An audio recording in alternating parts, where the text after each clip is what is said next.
L'évaluation et la mesure d'impacts sociaux, ça représente à la fois une opportunité pour l'économie sociale, mais ça pose aussi des enjeux. C'est pourquoi il est très important que l'économie sociale arrive à se positionner sur la question de la mesure et de l'évaluation des impacts. D'abord, il y a différentes compréhensions de l'évaluation et de la mesure d'impact. Dans un cas, on peut parler de reddition de comptes.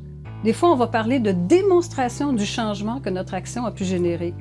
Mais on peut aussi voir l'évaluation et la mesure comme un outil pour la prise de décision au sein de l'organisation et pour l'orientation de ses actions avec ses partenaires. Les enjeux dépendent bien sûr de l'échelle, la durée, la persistance du problème ou de sa solution. Mais ces enjeux sont aussi conditionnés par la visibilité du problème ou de sa solution. Il faut voir si l'évaluation et la mesure s'intéressent à la simple réparation des problèmes de manière ponctuelle ou avant tout à la transformation des causes qui sont à la racine du problème. Nous sommes dans un contexte un peu particulier où les bailleurs de fonds cherchent à investir dans les bonnes entreprises, dans les bons projets. Or, quand il vient le temps d'évaluer le social ou l'environnemental, on se retrouve devant des phénomènes qui sont assez complexes, certainement plus complexes et plus difficiles à évaluer que lorsqu'on parle simplement d'économique ou de comptable. Entre autres, souvent, les résultats sont moins ou aussi importants que les processus qui mènent à ces résultats. Ça exige de s'entendre aussi sur, lorsque vient le temps de préparer un devis d'évaluation, s'entendre sur la nature du problème, ses causes, comment y remédier. Comme je le disais, évaluer sert à orienter l'action et à nourrir les décisions. Il est donc important de savoir qui fait l'évaluation, au nom de qui, avec quel instrument, pourquoi et pour qui, à qui sont destinés les résultats. Parce qu'il y a des risques associés à l'évaluation. L'organisation peut, par exemple, orienter son action vers les objectifs que l'évaluation cherche à mesurer. On peut parler à ce moment-là d'une dérive de la mission des organisations. L'organisation peut orienter l'action uniquement vers les cibles les plus faciles à atteindre, une sorte d'écrémage.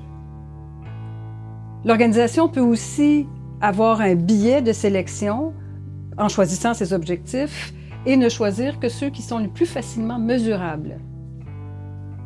Ça entraîne aussi parfois des effets de compétition entre les organisations, une compétition moins saine que celle à laquelle elles sont habituées normalement.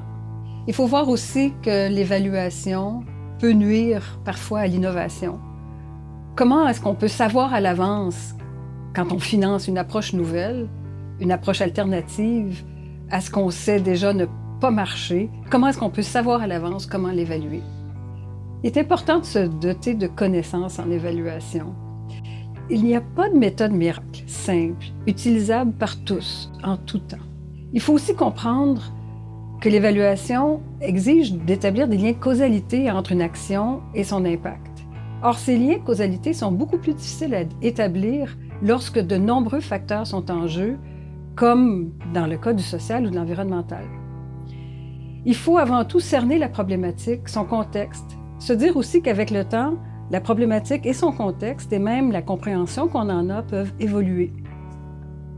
L'attribution d'un impact social à une intervention ou à une organisation est difficile aussi lorsqu'il est question du social ou de l'environnemental, et elle peut être coûteuse. Qui va défrayer les coûts d'une telle démarche? Il pourrait être intéressant que l'économie sociale se dote d'indicateurs communs, entre autres pour qu'on puisse voir ensemble comment les organisations contribuent aux phénomènes sociaux et environnementaux.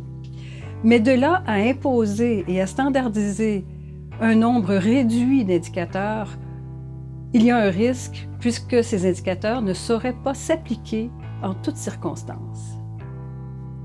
L'évaluation de la mesure d'impact représente une réelle opportunité pour l'économie sociale, entre autres pour établir une plus forte reconnaissance de l'économie sociale. Mais il est important de se définir avant d'être défini par d'autres. Il faut se doter d'approches démocratiques pour que l'évaluation engage les parties prenantes, et notamment les usagers, les destinataires des activités menées par les organisations d'économie sociale. Il faut aussi accepter et faire comprendre à tout le monde l'idée que ce qui compte le plus ne se mesure pas toujours facilement avec des chiffres.